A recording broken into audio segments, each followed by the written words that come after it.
বিসমিল্লাহির রহমানির রহিম। সকলকে শুভেচ্ছা।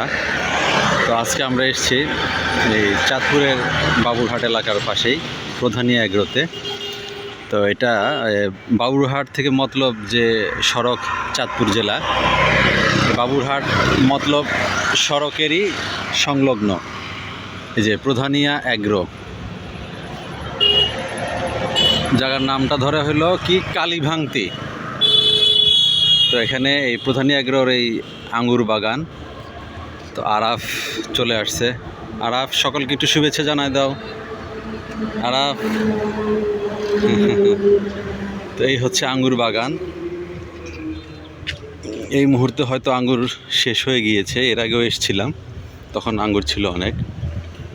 তো এখন বর্ষাকাল, তারপরও কিছু আঙ্গুরে যে দেখা যাচ্ছে ছোট ছোট আঙ্গুর আসতেছে, কিছু যেগুলো একটু লেট ভ্যারাইটি সেগুলো আসবে। তো আমরা মনে হয় এমন সময় এসছি এখন বন্ধ, তো উনি নাই, হয়তো জুমার নামাজের পরে। তো আমাদের নামাজের পরে আমরা আবার আসব। মোটামুটি কালেকশনে অনেক আঙ্গুরের চারা আছে। তো আমরা আজকে এসেছি আঙ্গুরের চারা সংগ্রহ করতে। তো ওনারা আসলে তখন আমরা আবার এখানে আনারও দেখা যাচ্ছে, আমরা আনারও সংগ্রহ করব। এটা হচ্ছে ওনাদের নার্সারি আর কি। তো সকলকে শুভেচ্ছা। আমরা বেশি বেশি গাছ লাগাই, বেশি লাগাইতে না পারলেও অন্তত প্রত্যেকে একটা করে গাছ লাগাই। গাছ লাগাইলে প্রকৃতির জন্য ভালো, কারণ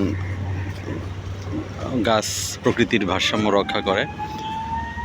তো আমরা সবাই প্রকৃতি ভালো রাখি, প্রকৃতির প্রতি যত্নবান হই। এটা হচ্ছে ছাতিম গাছ। ছাতিম গাছে একটা কালো রঙের ফড়িংয়ের বাচ্চা বসে আছে।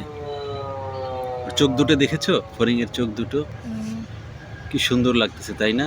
সুবহান আল্লাহ, আল্লাহ পাকের সৃষ্টি কত অদ্ভুত। হ্যাঁ, আল্লাহ পাকের কুদরত, সুবহান আল্লাহ। আপনারা যারা দেখতেছেন, এই যে ফড়িংটা উড়তেছে, উড়ে এসে বসতেছে, চলে যাচ্ছে। সরো, ধরো না। এটা হচ্ছে ছাতিম গাছ। ওইটা মনে হয় একটা জংলি গাছ। যাই হোক, সবাই আমরা গাছ লাগাই, যেটা বললাম, বেশি লাগাইতে না পারলে অন্তত একটা গাছ লাগাই। ফলের গাছ, কাঠের গাছ। নিজের বারান্দা জায়গা যদি না থাকে, বারান্দায় অন্তত একটা গাছ লাগিয়ে রাখি। মরিচ গাছ লাগালেও বা মরিচ গাছ সংগ্রহ করে এনে রাখলেও ভালো। তো সবাই ভালো থাকবেন, আর আমরা সুস্থ থাকার চেষ্টা করি। আল্লাহ পাক আমাদের সকলকে সুস্থ রাখুক, ভালো রাখুক, নিরাপদে রাখুক। এই বলে আজকের মতো এখানে এই ব্লগটা শেষ করছি।